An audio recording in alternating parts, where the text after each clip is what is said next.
Ribuan warga yang tengah mengantri di depan aula gedung serbaguna Pemprov Sumut memaksa masuk ke dalam gedung.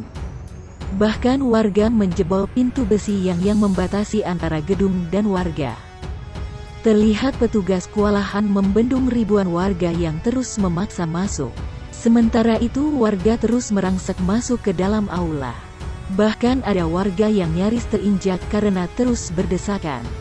Sebelum nekat memaksa masuk, ribuan warga yang sudah menunggu sejak pagi terus berteriak agar pintu dibuka.